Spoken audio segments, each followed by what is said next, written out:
Good evening, everyone, and happy holidays to all our viewers, those who are traveling and those who are not traveling. I believe that you've planned yourself well for to celebrate the Christmas day that is coming in a few days. Miguda, how are you doing? Hello, Miguda. Hello, Brother Benson. I'm doing very fine. How about you over there? We are managing well. So far, how are you prepared for Christmas? What is your preparation for Christmas? My personal preparation, I don't know about it, but the preparations are underway everywhere where I am. People are preparing, and they are preparing. The preparation for Christmas are underway. Yeah. And like us who never celebrate Christmas, we only focus on Happy New Year. You understand very Oh, well the culture, our all culture. all right. That's understandable because like there are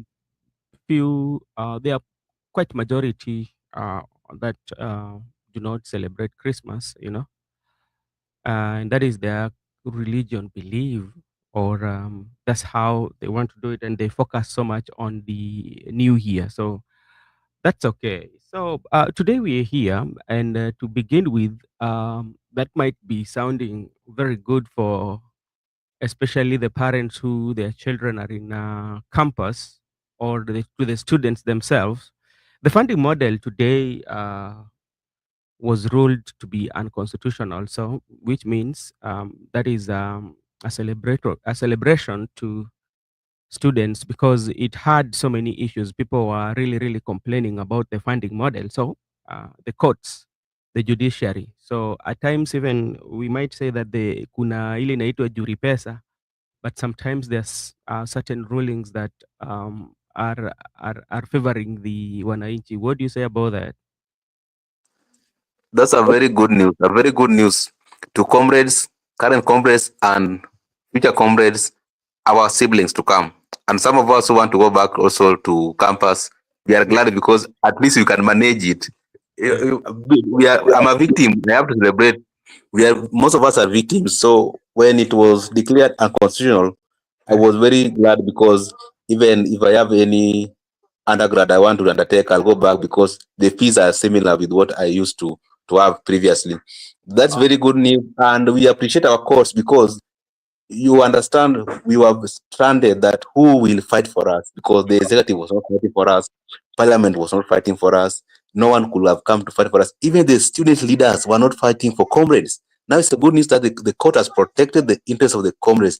That's why we said that we do not want the current funding model. We want to we want to retain the funding model which we have and let it also further. We advocate it be free. It should be free. We should not even pay any penny. actually, Babu Owino has been one of those who have been advocating um, for this new funding model not to be to be implemented.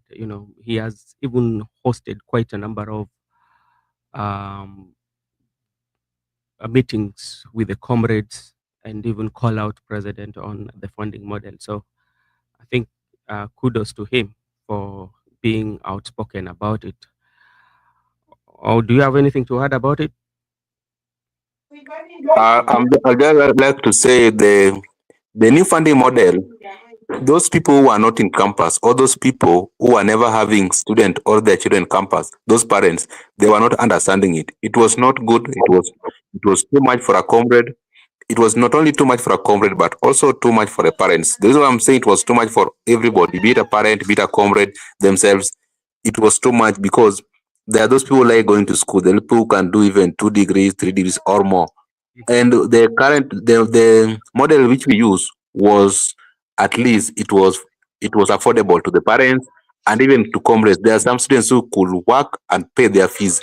There are those students who could work and pay at the same time. But the new funding model was too much for comrades. Even there are some courses which you could not afford by by the new funding model. But we are now glad that this court decision has Yeah. put comrades and parents to a position whereby now they can have the current funding model, unlike the new funding model, because the current funding model has worked so well that even people can fund their own education, unlike the new funding model. Okay, thank you so much. Today we want to do a recap on Dynasty versus Hustler, or versus Dynasty. If you remember very well, towards or during the campaign of 2022 general election, there was a narrative of Dynasty versus Hustler, or the Dynasty, the Hustler Nation. And this was a campaign that was used by the Kenya Kwanza government, to be specific, by His Excellency President William Samoei Ruto. And the narrative was like that the government that he is going to form will be inclusive of hustler, the Mambamboga, the Boda Boda. I remember even there was a time he went and talked to about those our sisters who go to the street and, you know, and be like, this is your government. Hatutakuwa tunaona madynasty. And the dynasty here was referred to the family of the Right Honorable Prime Minister Raila Odinga and the family of President Uhuru Muigai Kenyatta. And that was the narrative, that hii serikali ni yenyu. But we've seen that that narrative has not materialized, or it has not actualized. And we've seen a paradigm shift whereby the people or the politicians who are called dynasties are now um, in working with the government, or are now in the government. So my question to you is, what happened to the narrative of hustler nation? Yeah, the economic model bottom up. What happened to that, my brother? The bottom-up economic model was borrowed and it was popular during the times of campaign. It was borrowed from South America. There are some countries who tried to campaign over it about the bottom-up economic model, and it never worked. We were advocating for trickle-down economic model, whereby they could have removed resources from up to down. It could be more of a trickle-down. They opposed to trickle-down, and to an essence that they introduced the narrative of Asla versus Dynasty, and they purport that it will be a government of the border, Mamboga, and even they will be appointed in the CS. During the time they were representing, they went to the IBC for clearance. There was some border man who proposed William Ruto and Mamamboga. Mhm. Actually, that border man was not border man. That was my classmate. He currently is not a border man. He was just used to tell people that this is a border man. That was not the case. That Mhm. can tell you how this government are lying. Currently, William Ruto, who brought the narrative and was the party of the UDA, Mhm. he cannot lie to Kenyans that let us embrace hustlers and kick out dynasties from the composition of government, because in 2002, William Ruto voted for Moi. Moi is a dynasty. In 2007, he voted for Raila, who was a dynasty because he said Raila is a dynasty. 2013, 2017, respectively, he voted for Uhuru Kenyatta, who is a dynasty. He himself, he has been supporting dynasties, and he himself, he has been voting for dynasties, and is the one who has been a beneficiary of voting for dynasty. He was telling Kenyans not to vote for dynasties because the first time he voted for a hustler, the way he tagged himself was 2022 when he voted as an hustler candidate. Now, after getting the government, it has forced William Ruto to bring the dynasty into board, because he understands that for him to run the government effectively without any interference externally or internally, he must incorporate dynasties. And the names which came into the cabinet, they are either been approved or they have been forwarded to him by the dynasties, or some of the people in the cabinet are products of the dynasties. Now we are saying currently the composition of the government is dynasties. Aslas has been kicked out, and the people, Mwamboga, Mwapipiki, has never been incorporated, even in the parastatals. That's a clear indication that there is regrouping of politicians. There is nothing like dynasties and Aslas when it comes to politicians, because people view William Ruto to be an Asla at his status that by him as the deputy president is an hustler. William Ruto was never an hustler. William Ruto already he has established himself politically and financially. He's good to go. He's playing the league of the dynasties. He was appearing to be the candidate of the hustler, but Okay. some people viewed him as a hustler, someone who has nothing.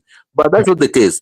The guy is playing the league of dynasties financially, politically. That's why the dynasties have come to protect one of them by forwarding or by submitting the names of either their fellow dynasties or their preferred people who are working for them. That's why we are as a country right now. Okay, thank you so much. And let me take this opportunity to welcome Brenda for watching us. And Gibson Connor, thank you so much for joining. And I hope all of you are doing well. You've talked about, you've given us a brief history of voting of the dynasty, which the president said that voted for them. But you remember in 2022 general election, one of his aim was to break the cycle of dynasty, or a cycle where by those who do not have names, yeah, especially when it comes to political field, are not going to rule us, or we might call them the ruling class.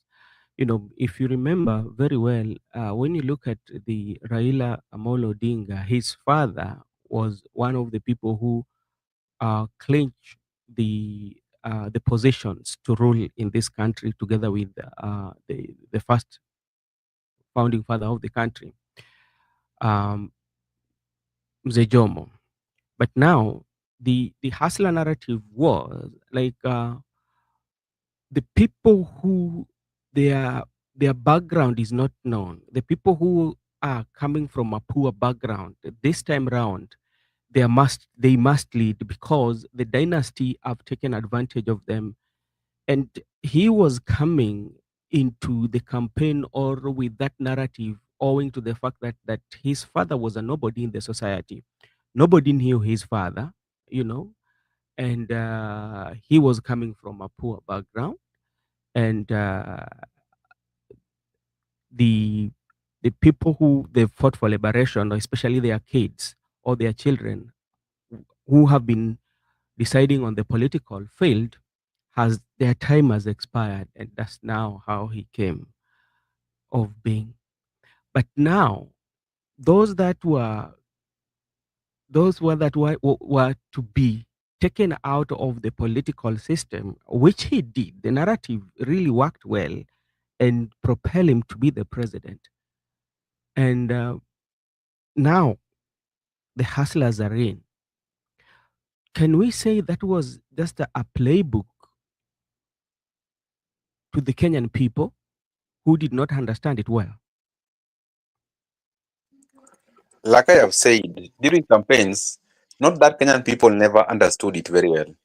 Mhm, People knew it and people understood it. And even people tried to explain to other Kenyans or other people that the kind of narrative this guy is spreading, mhm, it has been tried somewhere else in the Southern American. And the person who came to power with that narrative of Asla versus Dynasty, that person failed terribly. Actually, that person never finished the term as per mhm, the constitution of that country. The people were being educated civically, but the people refused to understand what they were being told because already they have made decisions and they are going to vote William Ruto based on emotion. Some people are voting for William Ruto simply because William Ruto was opposed to Raila Odinga. Some people are voting for William Ruto because William Ruto was opposed for the handshake government. Some people are voting for William Ruto because William Ruto was acted as a victim. He presented himself to the electorate as a victim of the circumstance of that politics that he was being targeted. The mhm, state was against him. There was machineries. There was system, and all things they sit against William Ruto. So they voted for him to prove to the people that we, the people, we have power to vote William Ruto. But that was not the case. The reason why I'm saying that was not the case is because William Ruto himself, the way he was campaigning across the country, appealing to Kenya that is the hustler candidate. That is, he was never hustler candidate. Even the people who supported, the people who sponsored his campaign were dynasties. Even the people who were in the inner circles, some of them are dynasties. These dynasties, I believe, they are products of Kanu, and the products of Kanu were still part and parcel of William Ruto.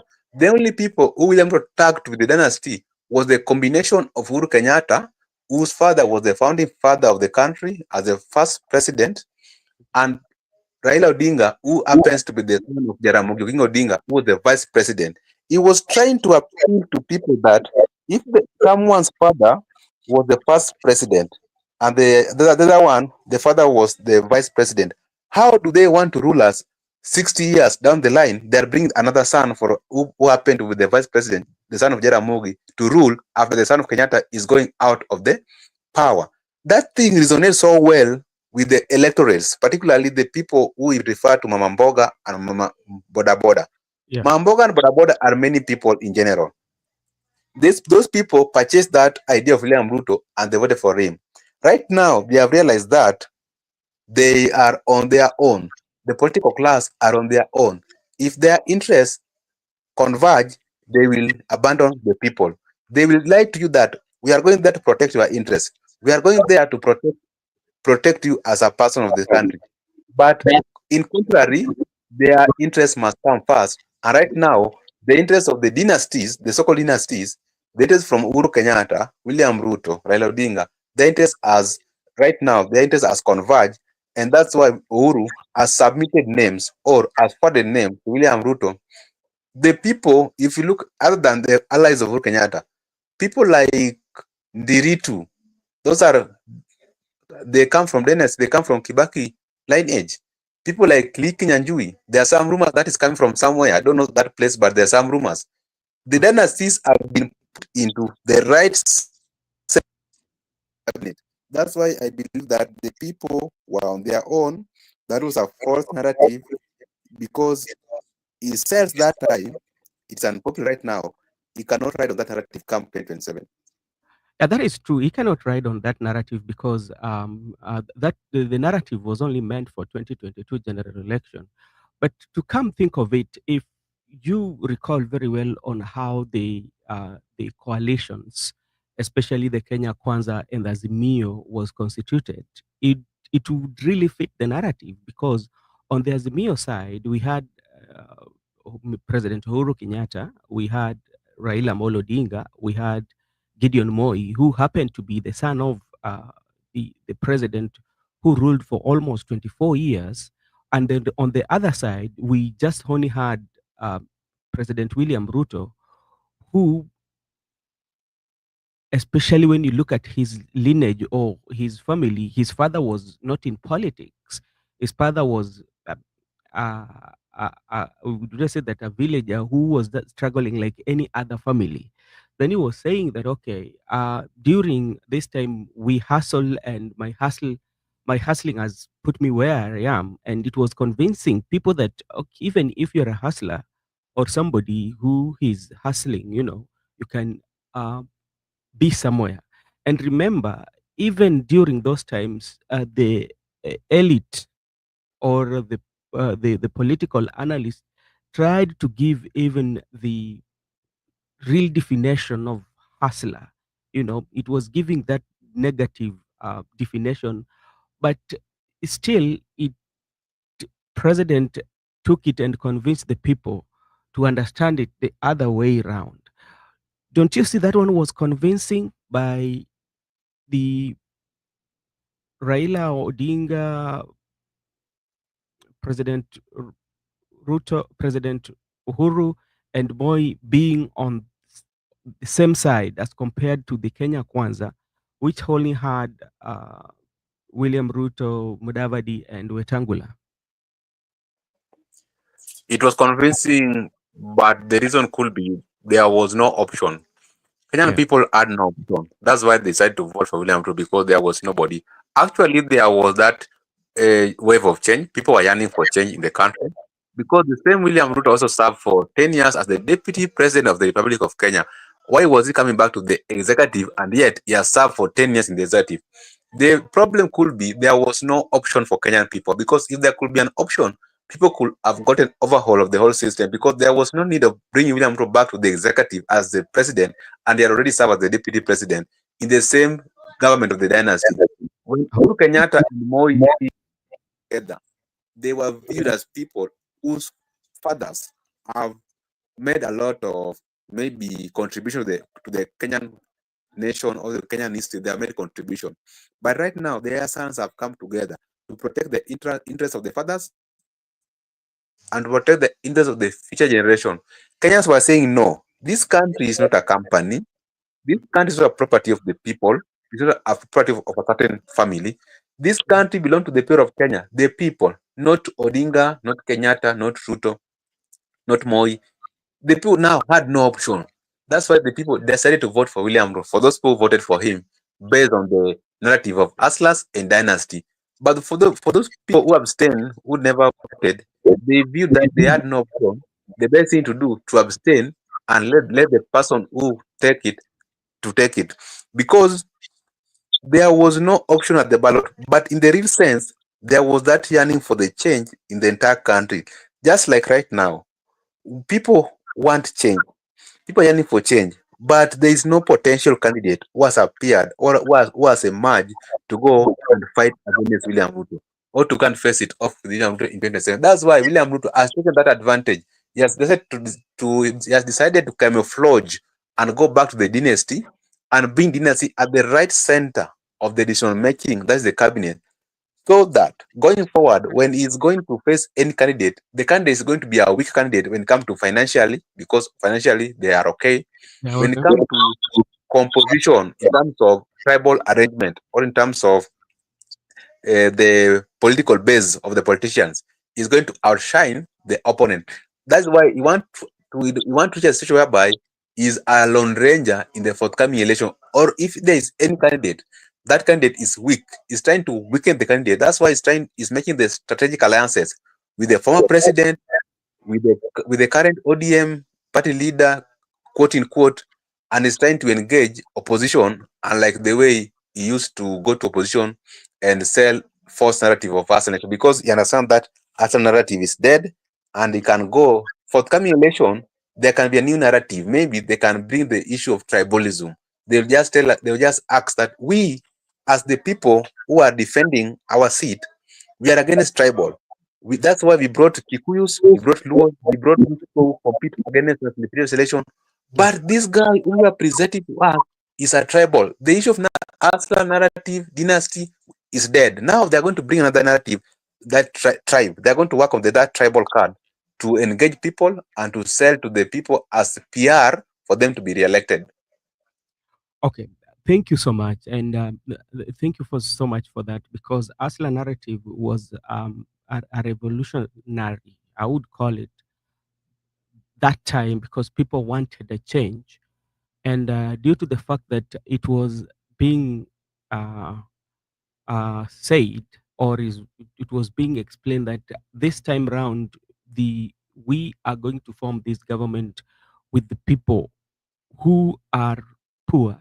And in other words, it was a classification in terms of wealth, yeah, and the name. Because if you have a name, especially in political field, those who have name, actually they have a lot of wealth, due to um, the fact that especially when you talk of the dynasties, their fathers have been in politics for long. They own, some of them own big chunk of land, some of them own big buildings, some of them have very big companies. So they have that financial muscle as compared to the people of Boda that they were saying, and the Mamamboga. As you know that the Mamamboga, the kind of income that they get is way much less. It is a struggling moment, and they were going to be empowered, one, through leadership, whereby one of their own was supposed to be representing them in the decision making, especially in the government. Two, the president was saying he's going to create hustler fund, which he did.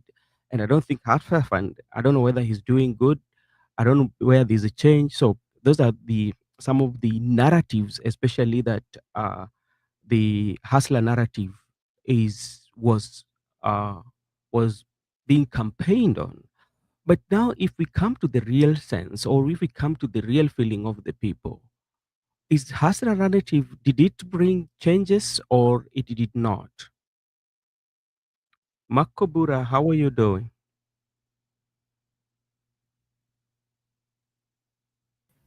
Good evening. I'm doing good. Yeah. Yeah, nashukuru. I hope everyone is fine. How are you doing? How is Mr. Miguda doing? Uh, from when we started conversation and I asked me good, he told me he's doing well. Equally, too, I said I was doing well. By the way, let me just remind our viewers that Makobura and our good Senator Kiplimo Shah, they are celebrating their birthday. Even though they've refused to invite us for celebration, it's okay to celebrate your birthday by yourself. So if you are out there and you want to wish this gentleman, Mark Kiplimo Shah is also one of our panelists. It has always been long we've not seen him. Uh, he's still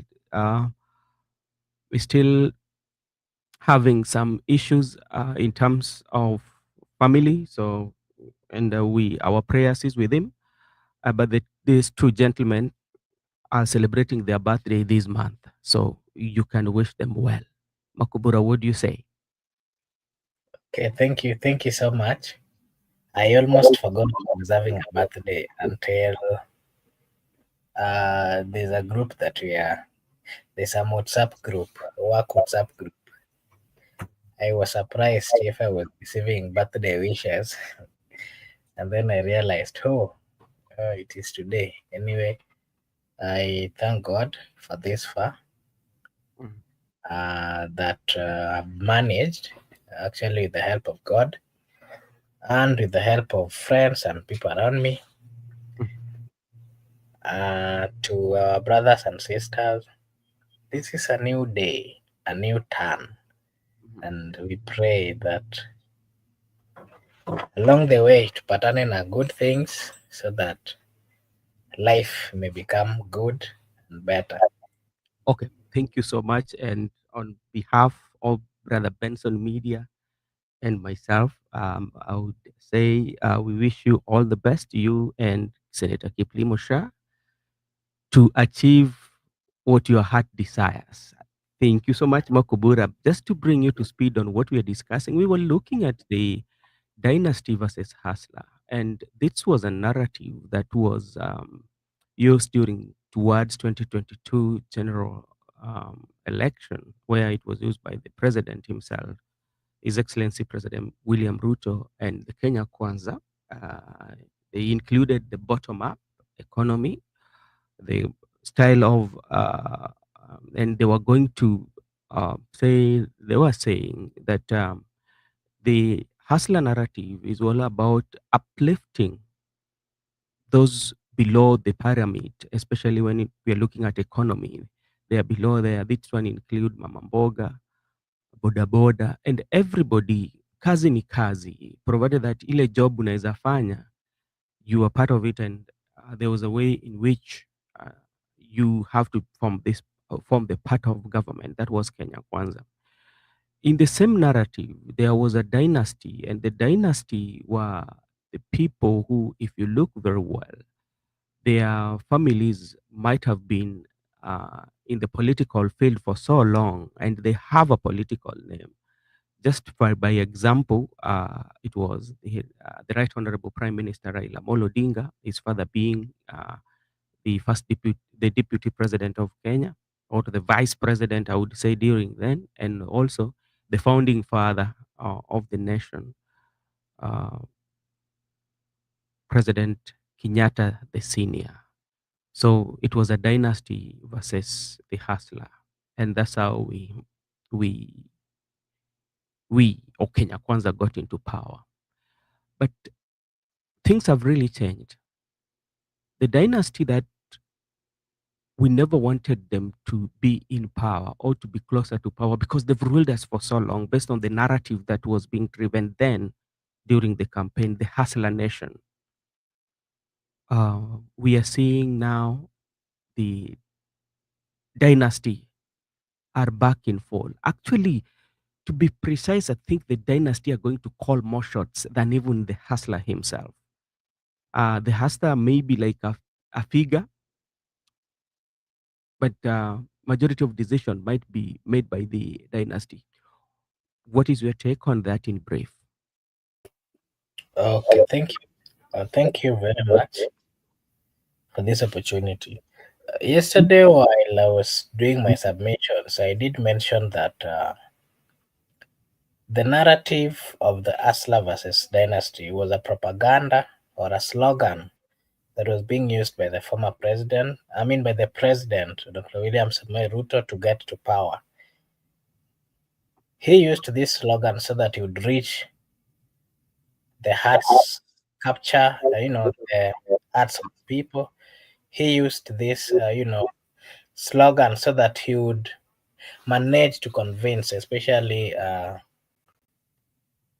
the people, the majority of Kenyans, who associating themselves Mhm. with being asla or being down to earth or being poor, if I would say.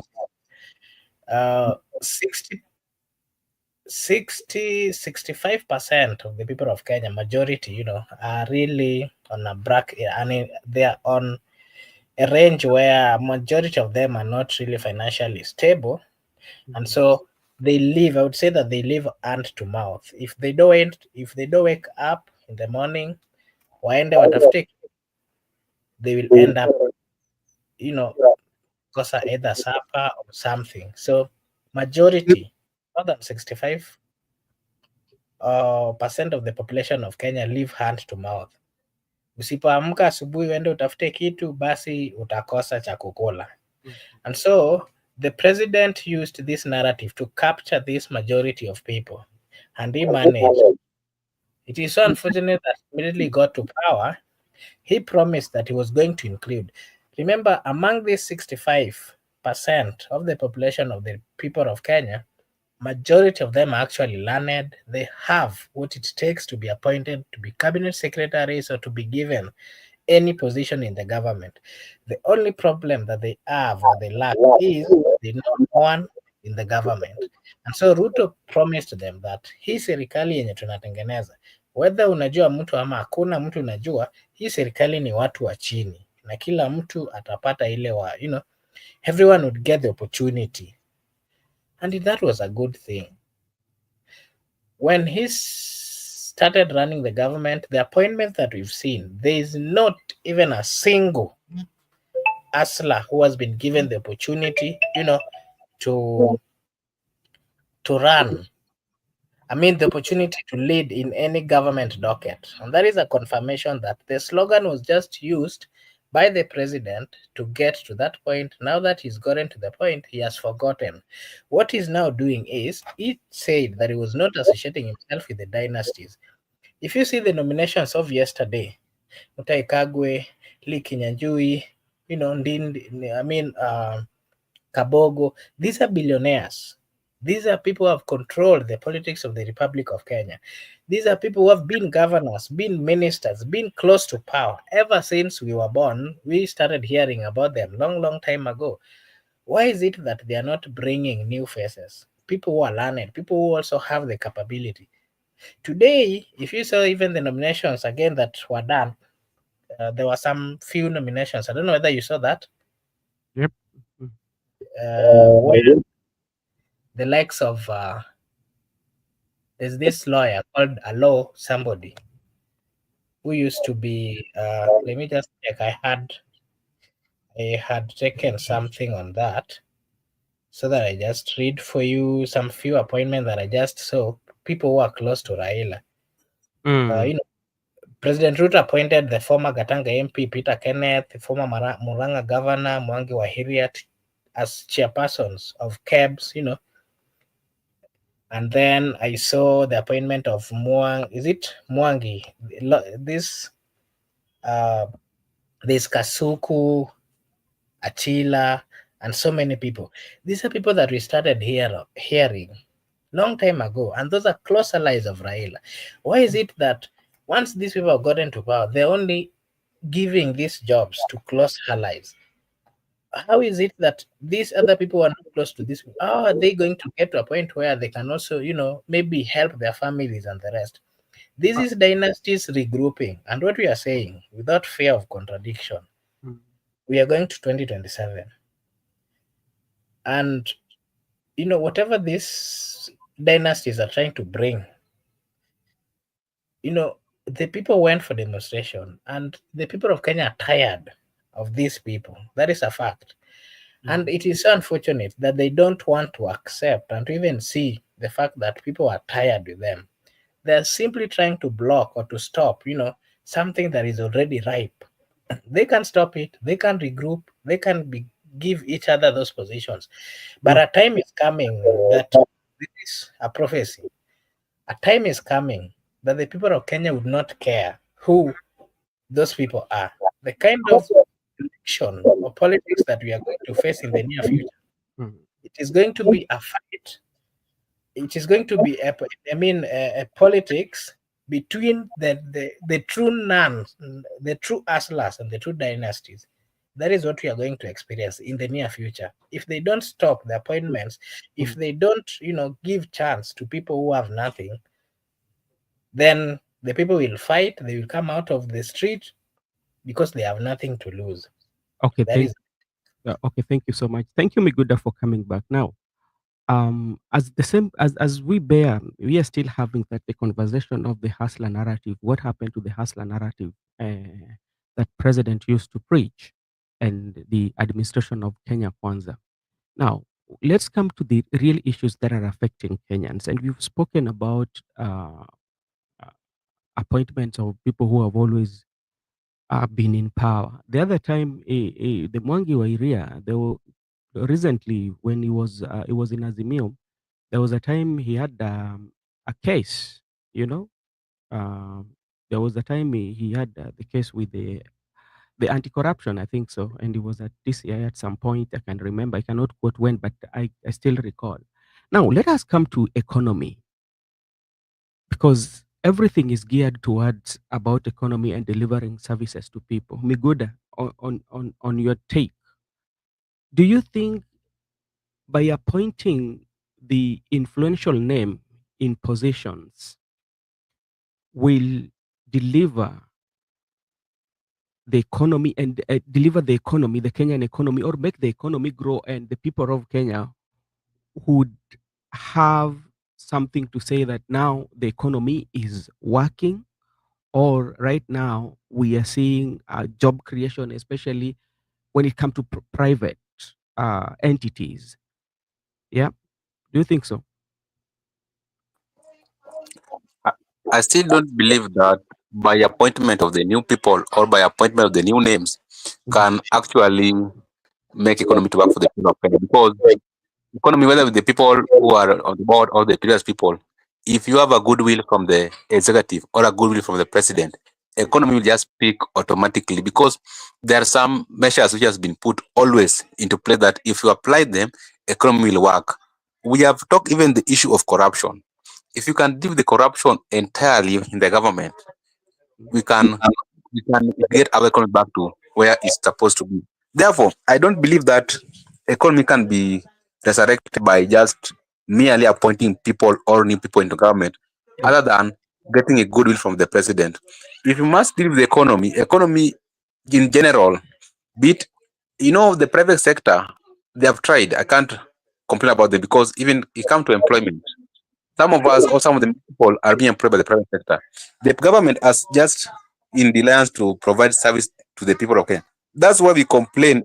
If at all they have a goodwill, even when it comes to reshuffling or the appointment of the new people, they have considered those people whose name have never appeared on the dailies or whose names have never appeared on the mainstream media. They could have considered new people. That's why people complain. These old faces, these old guards which we are used to, why are you bringing them back?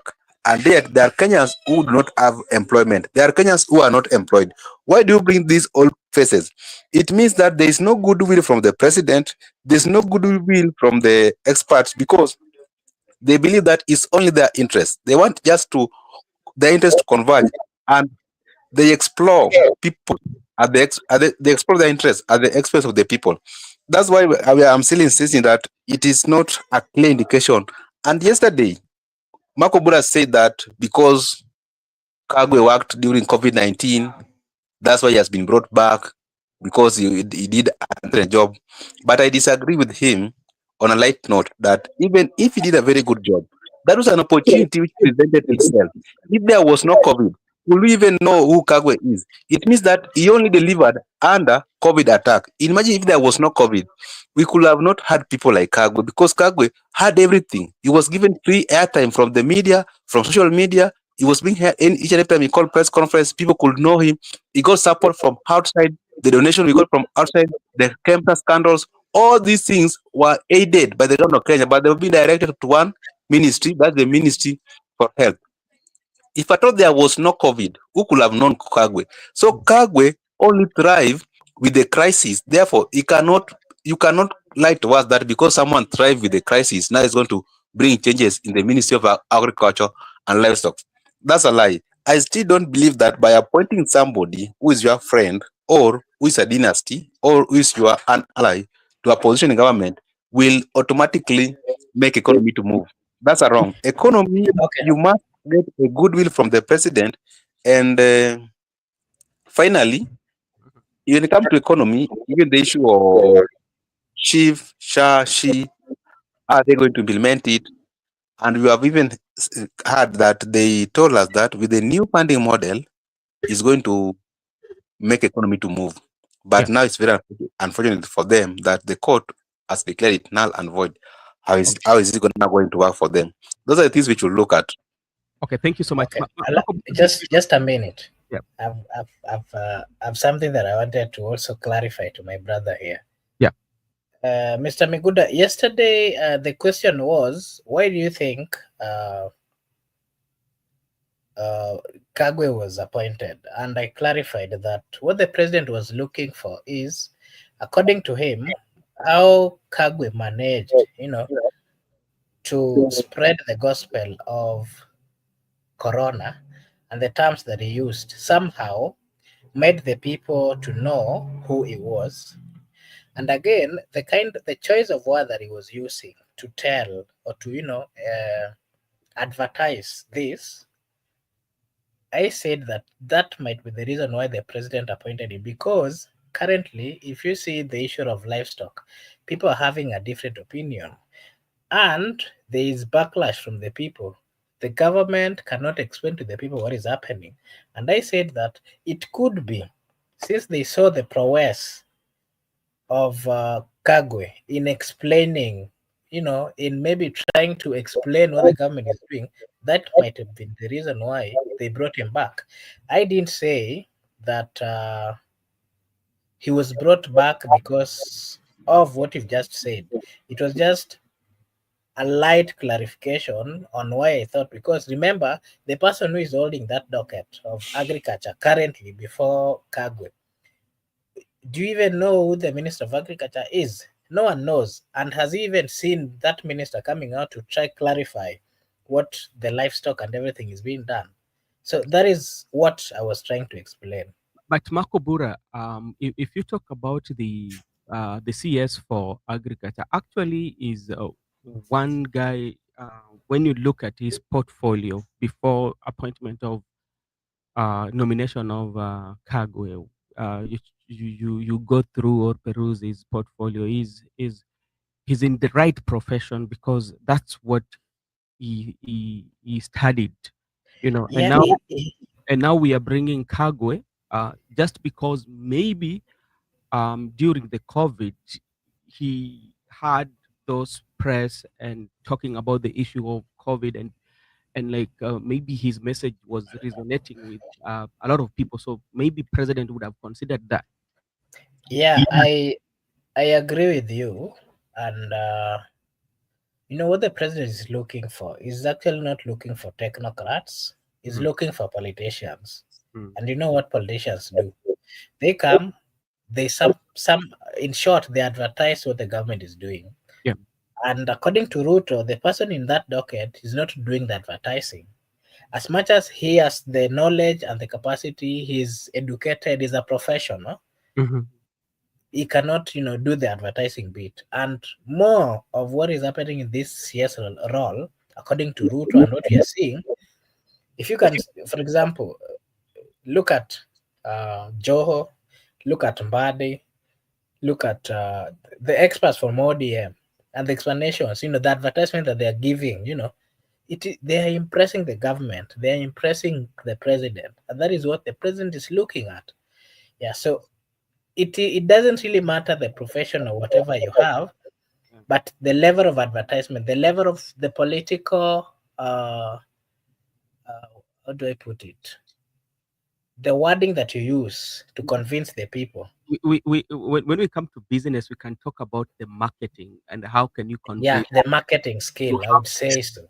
you have a product and how do you package your information to make Yeah, the consumers believe that actually what you are selling is of standard, knowing very yeah, well that there's a loophole somewhere with the product. yeah. That is what the president is looking at, and I'm sure that there are technocrats who are working under the CS. And so the president maybe wants the technocrats to do that, but the cabinet secretary is supposed to advertise Mhm. according to what we are seeing. Okay. Allow me to also say thank you to Gypsy Corner. I am grateful.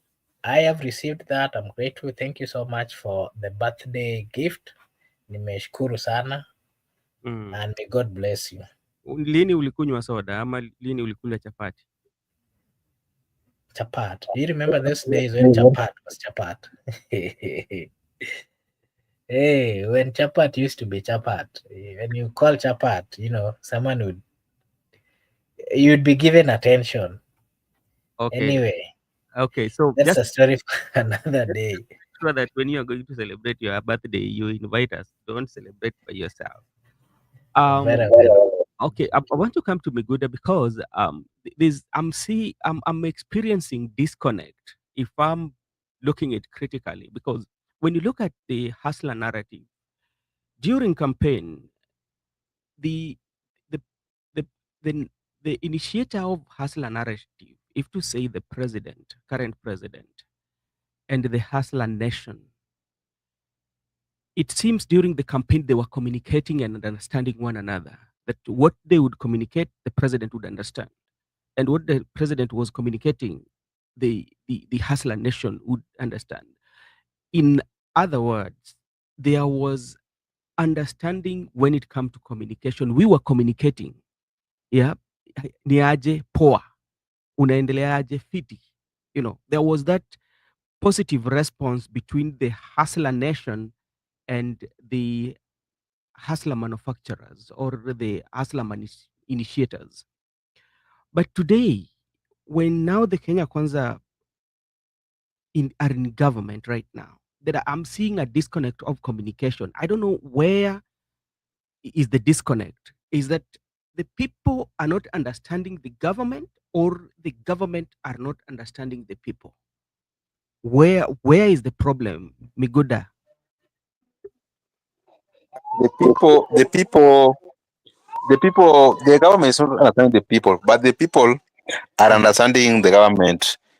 The issue of disconnect is not with the government.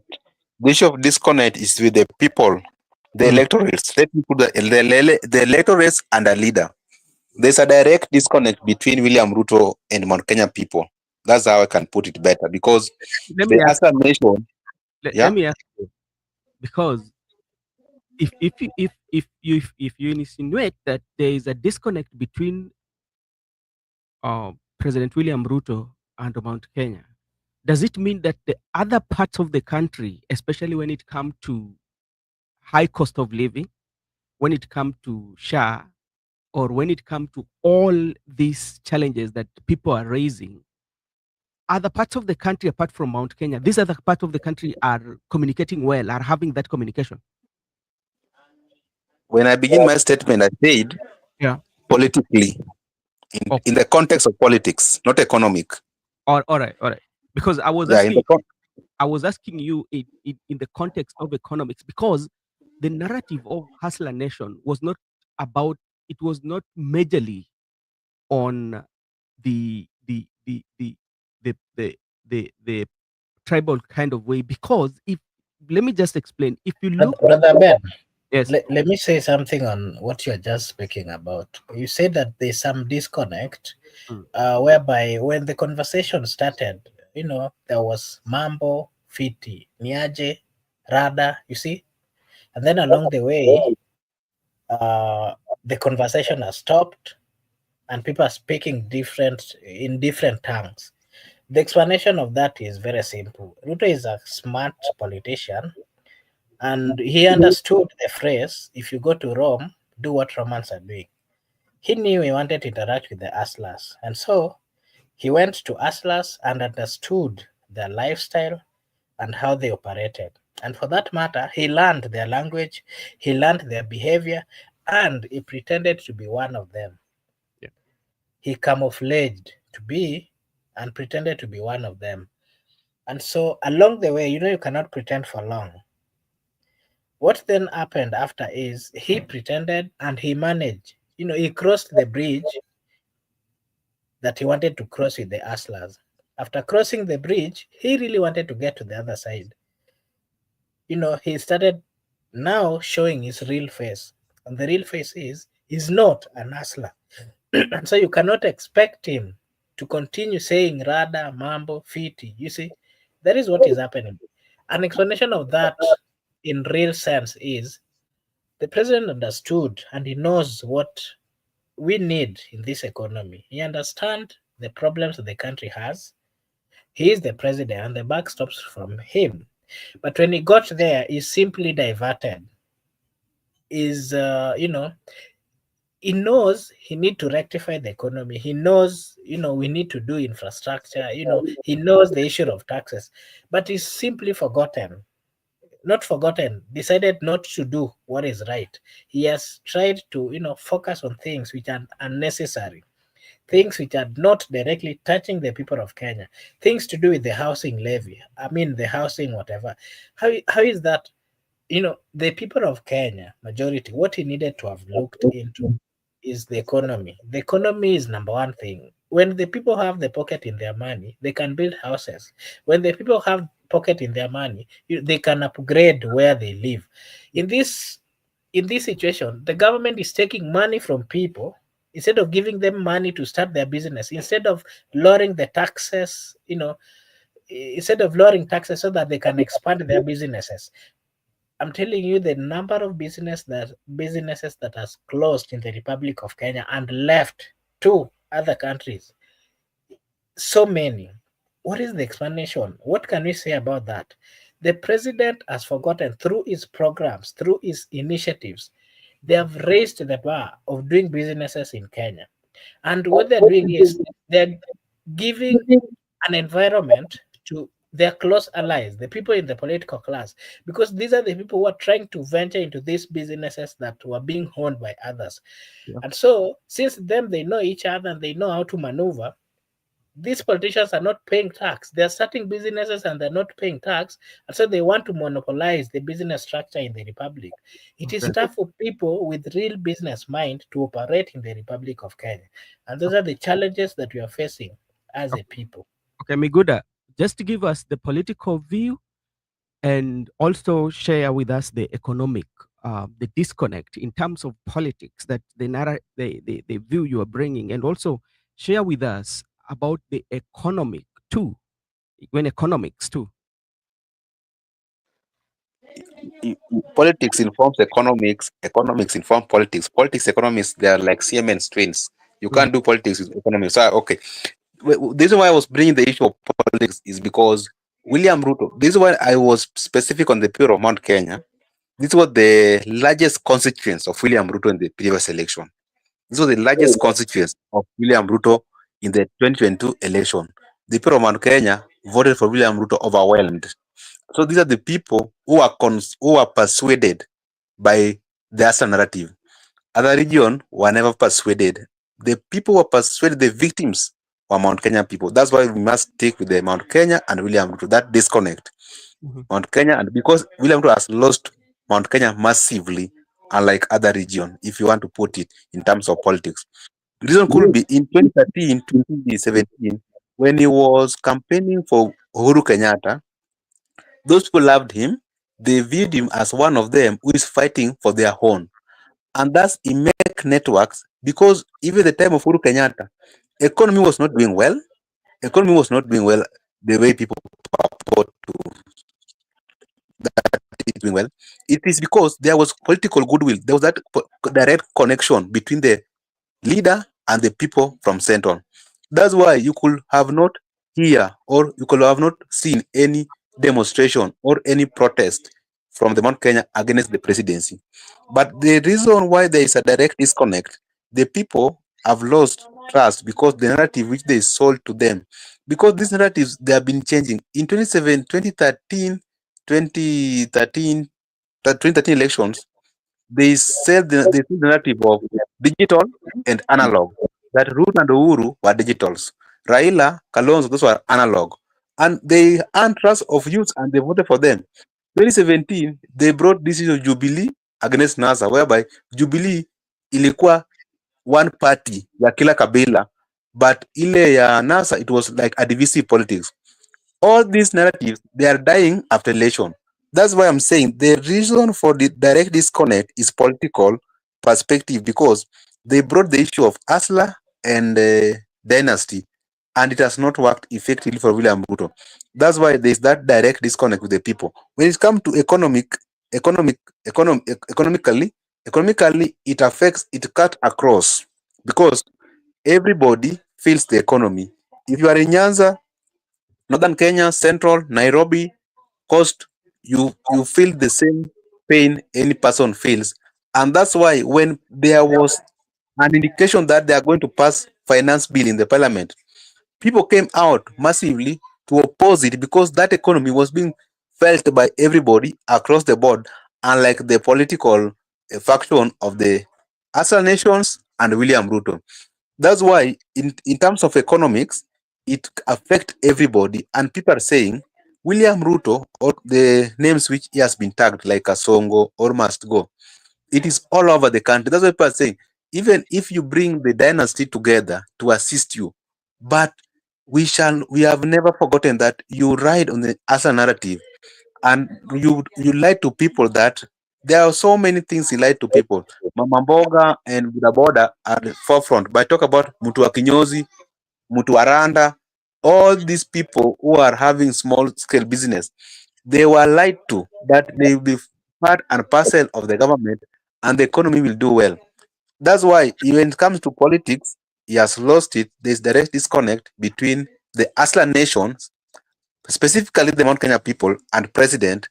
When it comes to economic, there's direct disconnect between the president and the people entirely in the country.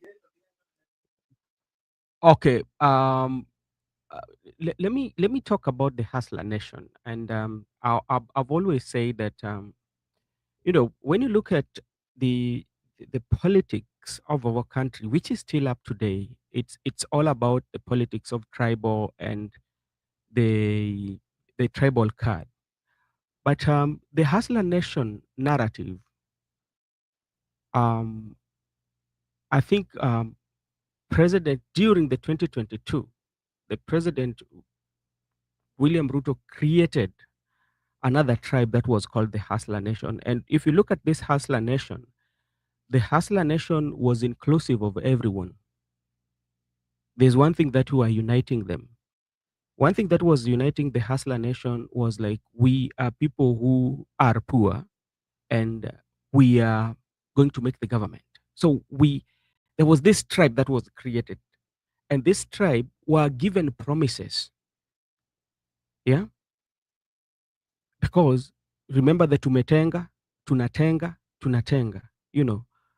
Women charter, they were hustlers. So talk about everybody, the women charter, kila mtu wewe ulikuwa ni hustler. And there was that also, the dynasty.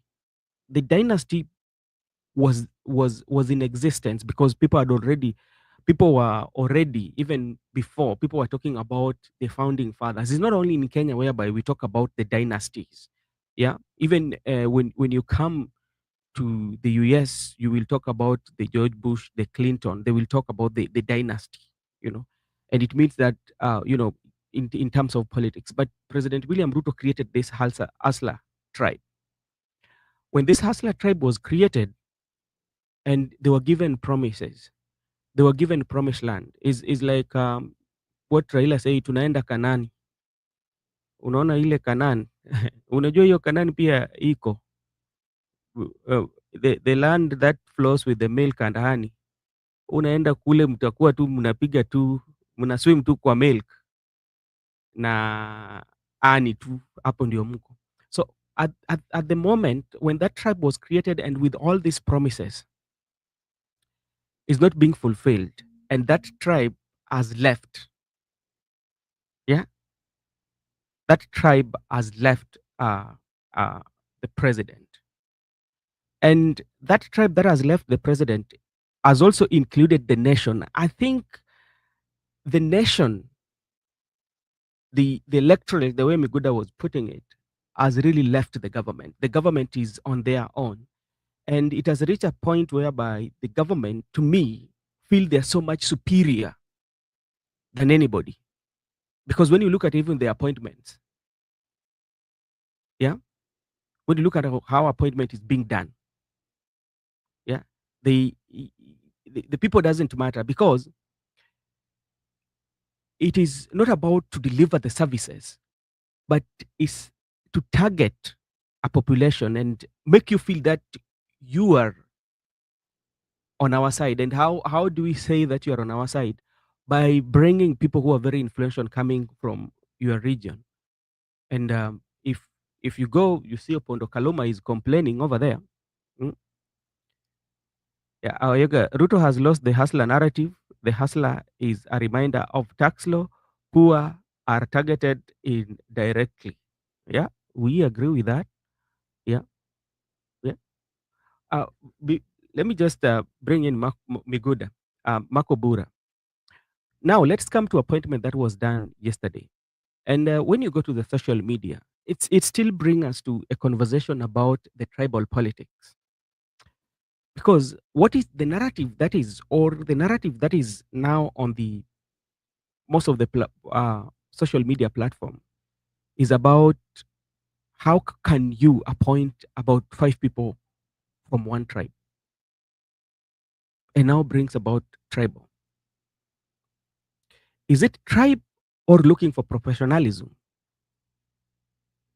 If you look at the entire nation, does it mean that when the president was scouting or mapping or looking for the best personality to be in those dockets in the entire nation,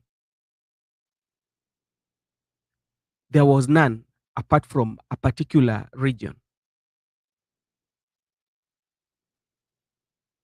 Okay. Brother Ben, I've ambitions of becoming the president of the Republic of Kenya. I don't know when, but I'm very hopeful that one day, if everything goes well, maybe I would become president of the Republic of Kenya. And if you ask me what I can do, if I get the opportunity to advise the president, the feeling, it is so unfortunate that the political class, they've forgotten about the wananchi. They've forgotten about the people. And it is so unfortunate that they are not even reading or seeing the anger that is in the citizens of the Republic of Kenya. The problems currently, if sisi tumetembea in Nairobi, we do interact with people. Anything, unaona shida yoyote yenye mtu amepitia hii Kenya sahii, the first thing they start doing a deal, ikakataa, mtu amekuwa mgonjwa, sijui ameambiwa atume pesa. The first thing is hii serikali ya Ruto, hii serikali ya Kasongo, any bad thing that anybody goes, if you even go to social media and you just see even the comments of the people, it is so unfortunate and very painful that a leader was been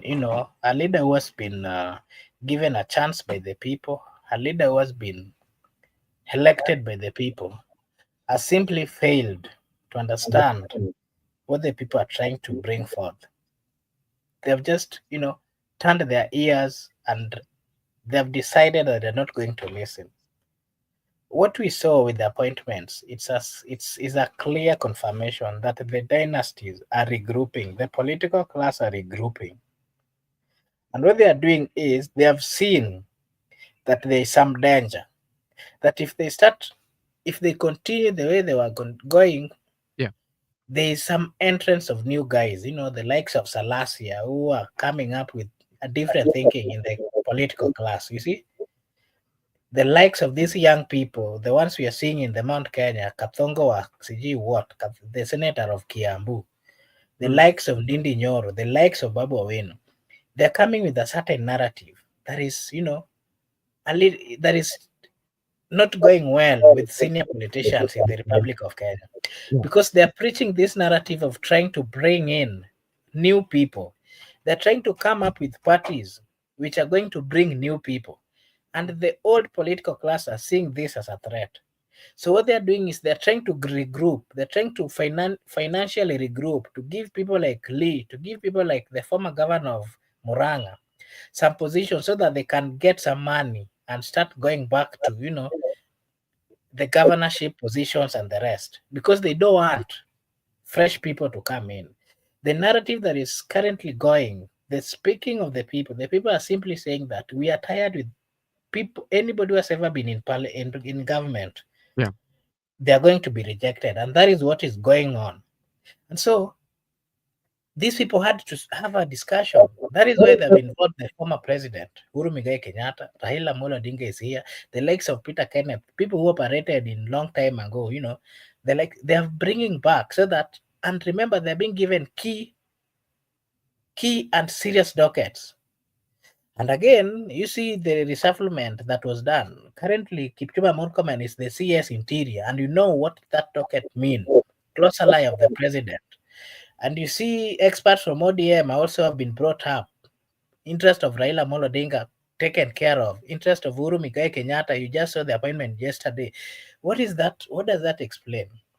These people have seen that there's a fresh blood that is coming in, and these people, if they're given a chance to continue, they're simply going to uproot the political, dynasty out, and possibly they are going to go after them and their proceeds, their wealth, because majority of those people got their wealth in a manner that was not right, and that is what they're afraid of. So they're trying to safeguard that. That is why they're trying to build a block so Okay. that they don't give it a chance to anyone who is trying to come, the likes of Salasia wenye wanakuja wameanza sasa kupinga Raila.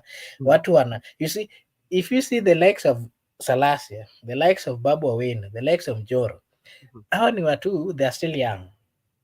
Salasia anaweza simama in Western na aseme Raila ni mkora na aseme all those things na watu wanakubali. Ona Babu Owino anasimama Lowland anasema hao watu ni wabaya. You see, Nyoro is doing the same the other side. But And now, the people are accepting this narrative, you see.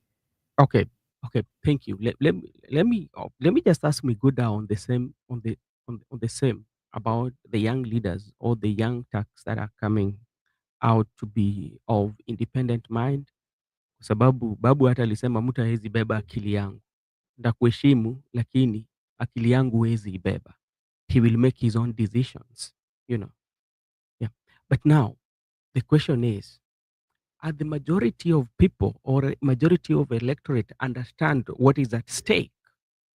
That is the question. As much as the leaders, these young leaders are trying to preach about this and say, okay, this is not right. Miguda, are the electorate in a position to know that? That is one. Then second question is, we know for a fact that there are challenges that even the government are experiencing in terms of implementation of some issues, not to mention the health. Education just got a win today when the funding model was declared unconstitutional by the High Court. We have the housing levy that right now when it was taken to Supreme Court, yeah, the Supreme Court say it was constitutional. you know. But we have those challenges that the people on the ground are feeling. Does it mean that anytime the government is going through challenges, we do these appointments? So what will happen if we continue to have challenges and challenges, does it mean that more people are going to be appointed in government to solve the issues, or what will happen? Me good at those two. To begin with your first question, the electorates are aware. The electorates are very, very much aware. The problem here could be there is a fight between the youthful and young people who are ambitious, or there is generational change of leaders in the country. With the generational change of leaders, the old guards, that's how I'm tagging them. They will not allow you to take their position. They won't allow you to keep it. So there's back and forth between the young people and the old people. That's why I'll advise the young people to press on, because when we were young in primary schools, high schools, colleges, campus, we were being told the future is tomorrow. You people, we are the leaders of tomorrow. But up to now, the tomorrow is not forthcoming. How do you do? Because we have reached at the prime age whereby we can go for those seats like those MCA seats, we can go for those parliamentary seats. Even some of us are capable of going for governors. Even some can go for senators, even presidents. But you are being told, you wait, your time will come. You are leader of tomorrow. But you are done with all your schools. You are capable. You can speak fluently. You can count. You can reason. You can reason logically. But they will not allow you to come because they don't want you to take their position. They don't want you to occupy their space. That's why the young people, I like those people who are young, but they're not quiet. They keep on pressing. People like Salasa, let them just keep on pressing. People like Babu, let them keep on pressing. Dindinyo, let them keep on pressing. Because if they press, they're giving us hope that even us, our time can come and we can get into those positions and try to rectify whatever the old guards refuse to rectify because of their interest. I like those people who have their on thinking the way Babu and Salasi are thinking. Those are very good. We should take our politics in that direction. Let it not always be that the old people of the old guys must think for us. Let it not always be. Let us not be in a scenario whereby a leader must think for us. No, you must challenge that leader. You must come out as a young person and also give your dimension that as me, I'm looking at it in this way. The way Babu was challenging them that I followed Baba blindly, but right now um you come and follow me. It can't be always that we have to follow them. Let them also come and follow the young people. That is what will appreciate them, and it will be a mentor. How do you mentor someone and you pretend you are mentoring people at the same time? You people, you don't allow people to take your position. Me, I'll still fight for young people. I support for young people, because if they get an opportunity, at least even me and new people we get an opportunity. But if we keep on recycling the old people, our time will come, we will be old, and there will be no contribution we have done to our country because they have refused to go. That's why the previous time people want to chase them away, but it's very unfortunate that they were salvaged by Raila, who came for handshake. In my view, the young people who have different ways of doing things, not only looking at things but also doing things, they should be listened to. They should be given opportunity to express their views. But the issue of the old people trying to deal with the young people not to rise, that is why we are going to draw the line, and we say that in 2027, we don't mind, provided you are a young person and you are proven beyond reasonable doubt that you are going to fight for the interests of the people through evidence, because we have young legislators who have proved beyond reasonable doubt that if they give opportunity to legislate, they can do it perfectly, they can represent perfectly, and they also oversight effectively. And even if when it's come to CDF, there are those MPs who have demonstrated that they are using CDF effectively. Those young leaders, we are going to elect them back to parliament because they have demonstrated that they can work with that CDF. But these old guys who have refused to work for the people, and they are sycophants and they thrive on loyalty of the party, those are the enemies of the people. Those are the people who should not be elected back to parliament. The people should not be elected back to the council of governors. The people should not be elected back to the county assemblies. Those people should just go home because they don't understand the role of a leader in their various capacity. The issue of Kenyan people having a problem, or Kenyan government having a problem, and they believe that it is only through appointment of the new faces or appointment of the old faces or the people who have been those docket before, that is a way to solve those problems. In my view, that's a waste of time. As a governor, a constituted governor, because you swore yourself as the president of the Republic of Kenya. You put yourself there. We don't know how you get there, bit through court, through people, or through IBC. It doesn't matter. You are the president. You must work on that mandate. You must protect, defend, and uphold that constitution. Now, from 2022, we are now in 2020, from 2022, 2023, 24, 25. 3 years down the line, we still do not have a proper cabinet secretaries, and we are a constitutional democracy state. Look at the way Kenyans are like, because for 3 years we are still constituting your cabinet. For the last 3 years, you don't have a proper cabinet, and we are just 2 years to elections.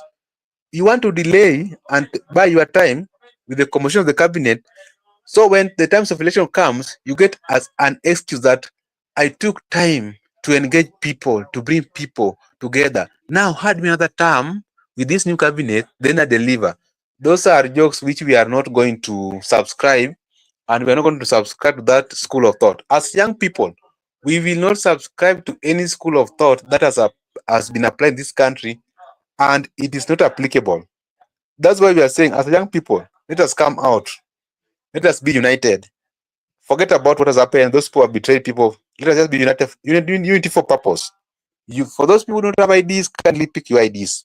For those people who are not registered, kindly get registered. So that when that time comes of electing a leader, we decide, not only Mr. President, but from the MCA to Mr. President, we look for a leader based on the integrity, based on the capacity. Those who have demonstrated, we can re-elect them. But those things like loyalty, psychophancy, party tickets, those are all politics. We should not play them.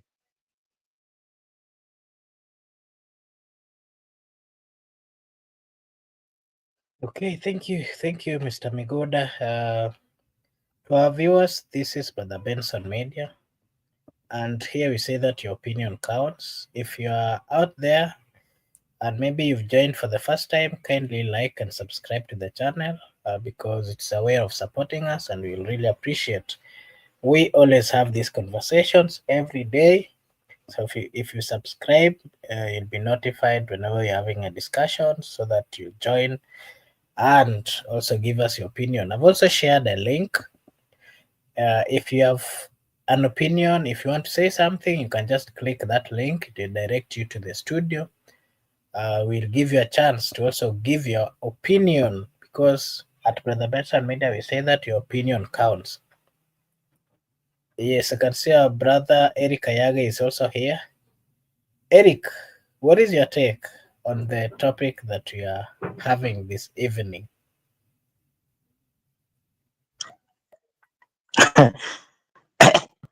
Niko Ushago, utanipata vizuri kweli? So far, you're okay. Okay, thank you very much. What I'm saying is very simple, and sitaki kuongea mingi. Nasema anytime politicians feel threatened by the people, either in terms of accountability or service delivery, they will come together. And that's where the problem of us, we, the people, come into. So mimi naomba tu wenzangu, by seeing what has happened, the government was threatened. You know, government is a system. It's a system. Hata nilikuwa nimeambia wenzangu before 2022 that Uhuru is lying to us. William Ruto will win. We were very few people. Today I am at home, by the way, niko Ushago. Hata nikiweka kamera yangu iko off, niko mshtuni, niko Ushago. So nilikuwa naambia watu kwamba sometimes when you get the voice of the people, you get the voice of God. Sisi kama raia tumekuwa tumepiganishwa sana ikilingana na wanasiasa. But wanasiasa, they always say, you know, they don't have permanent enemies, they don't have permanent whatever. it is only interest and enemy, but to the people huwa tunachukuanga hiyo kitu inakuwa kitu ingine kubwa. Yeah, tunakuanga hiyo kitu tunaweka kwa emotion. Mimi nataka kuambia watu kutoka leo, emotions weka kwa bedroom. Kama uko na bedroom, pima bedroom yako, kama ni 16 by 100 ama 16 by whatever, weka hiyo kitu huko. Siasa, wachia wanasiasa wapige siasa, kwa sababu when the people, I remember a comment I made in when after the BBI fall, I made a comment and I said, you know, we the people, we have our own problems that we want the government to solve. And I said, the government always is consistent. Government is the same. Ni ile tu watu wata recruit Ayaga today, Ayaga atapandishwa ngazi kidogo, then after that Ayaga anaanza kutapikia kwa miguu ya wale watu. So mimi kitu naambia wenzangu, this political class ametudanganya, ametuweka kwa njia ile, kwa njia panda na Kiswahili, kwa njia panda. Hatujielewi, hatujijui, hatujui tunaenda wapi, tumetoka wapi. Sasa sisi kama raia, naomba sana, mimi naomba tena, naomba saa zingine ikitoaga machozi, tusidanganywe na ukabila. Unaona Raila akapewa position 6, akapeleka moja peke yake, akapeleka Luland ya Attorney General. Opio Wandai, hii watu wanasema ni Jaluo. Wandai, hakuna Mjaluo anaitwa Wandai, ni Jaluo stroke Mluya. Kwa sababu kama ni wale wametembea kidogo, utajua mimi ni mtu nimetravel Kenya na huwa naongeanga na authority. Ukienda Ugunja, ukipita kidogo unafika mahali inaitwa Magoya. Pale Magoya wanapakana na kwa kina Ema Jalamu. Kwa wale ambao wanasikiza waangala kidogo, kuna musician anaitwa Ema Jalamu. Ukifika pale Magoya unafika Butere. Pale Butere there are Luos and lawyers kwa kina Oparanya hapo juu. Kuna Luos wanaitwa watoto, wale waloya wanajiita watoto, ni watoto, yes. So they are both Luos, they are both lawyers. Hapo ndio kwa Wandai huko juu, na hapo ndio ancestral land yake. So ukiangalia ile kidogo Raila alipata, akagawa kwa Wandai, which is a lawyer stroke Luo, alafu akapatia Oparanya. Oparanya pia is just like a Luo stroke lawyer. Kwa wale ambao wanajua Butere, hiyo Mumias, I'm talking about Mumias West, Mumias West. MP hapo inaitwa Oscar na Bulindo. For those who don't know, hiyo area ndio tunapakana nao pale juu, Siaya County. So ukienda tena south, akapatia Mbadi is a Mganda wapakana na pia half Luo half Mganda, ni Wasuba, Subanis. Kama mimi I'm not a pure Luo. Ndio maana tukiambianga watu saa zingine tulitoka kule mbali, sisi watu wa Uyoma, kuna venye tuko hapa katikati. So what I'm telling people, Raila when he was given the opportunity of 6 people, akagawa, akaeka half Luo, Opio Wandai Mbadi, then akapatia Oparanya who is like 70% lawyer, then akaenda Coast, alafu akaenda Turkana kwa yule Beatrice, sijui who, I can't remember the last name. So I'm telling people, these politicians are playing with us. But you know, Uhuru Kenyatta wakati amepewa 5, akachukua tu Kafogo, akachukua Mutahi Kagwe, akachukua Liki Njui, mtoto wa Moi, alafu akaweka Kembi Gitura. Kembi Gitura ni mtu wa Uhuru Kenyatta hapa kutoka kitambo. Wale ambao wanajua siasa ya Nairobi watakwambia, oh, those people are the same. alafu akachukua Nderitu Gachagua. Nderito ni mtu wa Laikipia, lakini ni Kibakines. So mimi kitu nataka kuambia watu leo hii, tukae chini sisi kama mahasla, na tukae chini kama sisi kama watu wa kawaida, na tujipange, tuone the politicians will always watupanga. Na going 2022 wana preach unity yenye iko. There is no fight between Kalenjins and Luos. There is no the fight animosity between Kalenjins and Kikuyus. There is no animosity between Wakambas and Taitas, and there is no animosity between pastoralist and non-pastoralist. There is no animosity between fish farmers and the crop farmers like the Kikuyu community. So let us just be sincere. Sisi kama watu binafsi tunapangwa, na tubali kuwa tumepangwa kutoka 1963. This enmity huwa tunaambiangwa sijui Wajaluo wajatairi. Sahi Wajaluo wanaoa Kikuyu wengi wasichana. Sijaiona hata msichana Mkikuyu ametoka Ujaluoni alioleka na Mjaluo ati ametoka kwa sababu yule jamaa hajatairi. Ati mandugu zao wale walikuwa nao pale Central ni wazuri kwa kitanda kushinda wale Wajaluo. Sijaiona. But now let us come together as the people. We are faced with a situation. A situation we are faced with now as people it is we the people against the established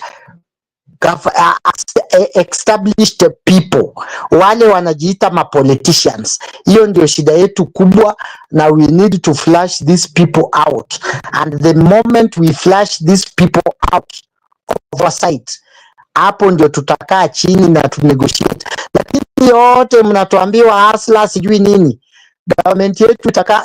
Mimi ni mtu wa historia, nakumbuka tax law. When tax law was being introduced in the United States of America, they told the poor people, we are introducing this law to punish the poor.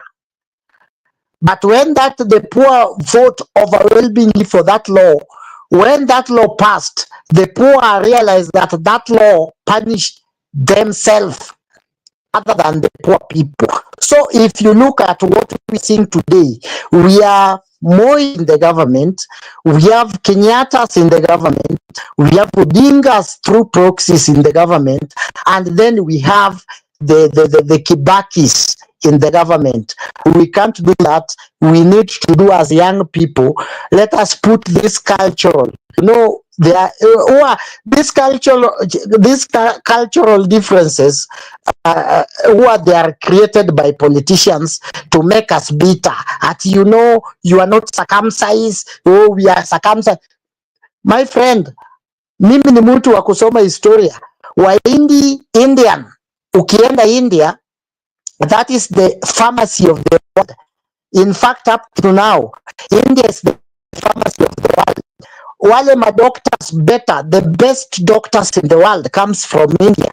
The best medicine, hata hii AstraZeneca, ile tulidungwa nao hapa, ilitoka India.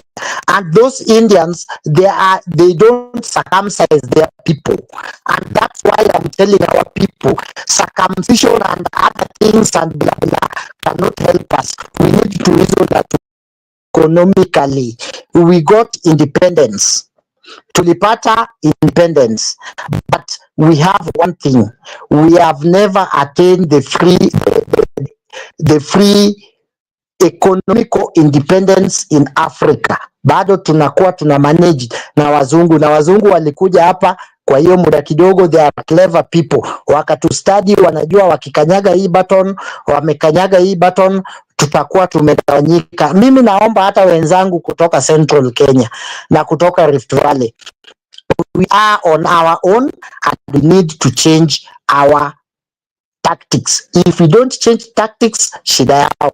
Mungu abariki, mkuwe na siku. Thank you very much. Makobura. Okay, thank you so much, Eric, for coming to give your opinion. We really appreciate. Mr. Miguda, I'll give you a chance to also give your final remarks before we close. Thank you so much. Thank you, Brother Eric, for coming in. Makobura, my final remark to the Kenyan people is just let us embrace young leadership. Let us embrace young people.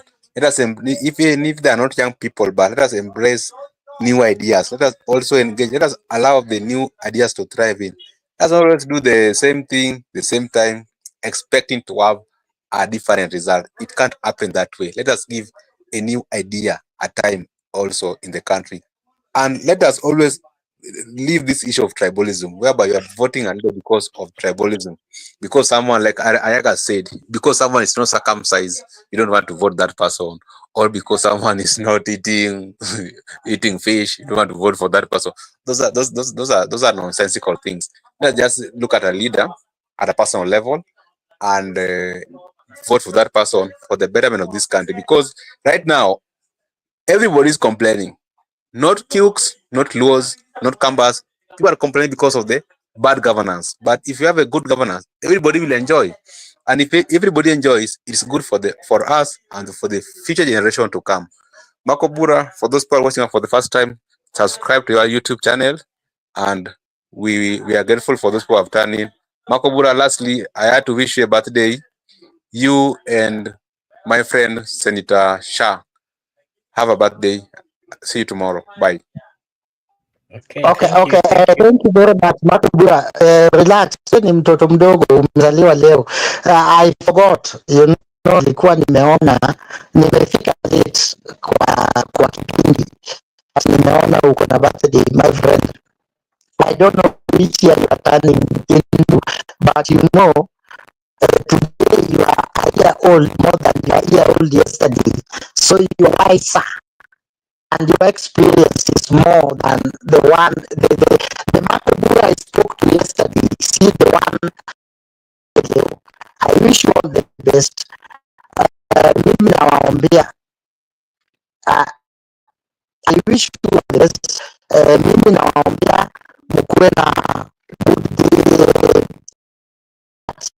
the same way Makobura bana. The same way boss. Eric, can you hear me? Ninete? Yes, now you I are can clear. hear Kindly you. Ebu simama mali moja na kusikia sasa. Ebu sema hayo, hatuja kusikia hapo nyuma. Okay, kitu nasema ushago iko na matanga mingi, unazunguka huku na huku, so very simple. Mimi nawaombea mkuwe na maisha refu, and the way you are wiser than the way you were more yesterday when we spoke, you are wiser than the way I met you yesterday. So I wish you all the best. Kuwa na maisha mrefu. But let us now realize as the people, the same way Meguda said, let us realize as the people, tusipangwe sana kama hawa wadozi wanapanga maneno yao huko, alafu they always rush to us when they think we are needed. So in fact, we need a candidate that is pro people. This establishment is Moism. We need to do away with this Moism. Kwa sababu unakumbuka Moi alituambia KANU atakuwa kwa uongozi kwa mwaka 100 years, 400 years. This is the thing we are seeing. It's reality. Some people are implementing it. The more the people resist, the more they come together to achieve and say Moi was a prophet. Moi was not a prophet. Let us avoid this prophet of doom. Let us focus and come together and the people of Kenya. Kavogo, William Kago, unajua nyinyi mmejakaa hii Nairobi, wale ambao wamekaa hii Nairobi a little bit kidogo, huyo jamaa aitwi William Kabogo, anaitwa William Kavogo. Hiyo ni Kikuyu original, alikuwa natka. So I know that man clearly. He was our neighbor. So I'm telling you guys, This government ni wale the old star, the old people wanakuja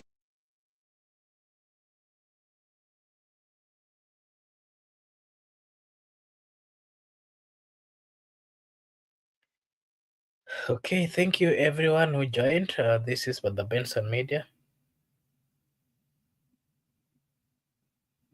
Oh, okay. I can see a question from our friend here. Corner. What happened to the new party you are joining? Was it Inject? No. Inject hii naona ni ya wakora.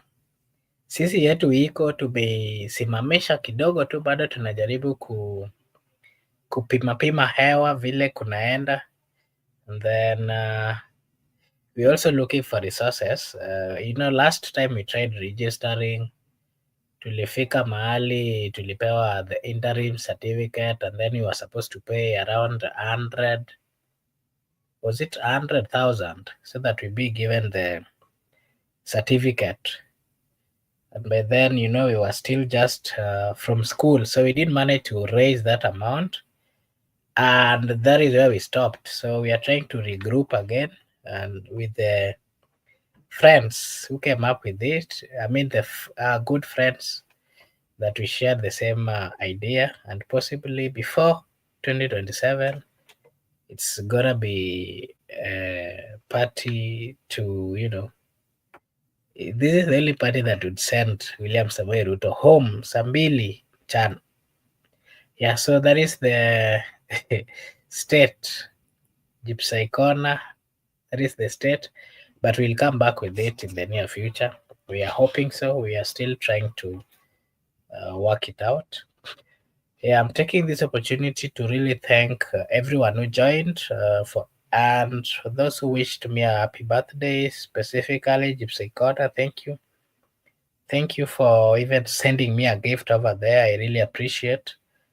To Brother Benson, Mr. Miguda, Eric, I'm very much grateful. Thanks for your wishes as well.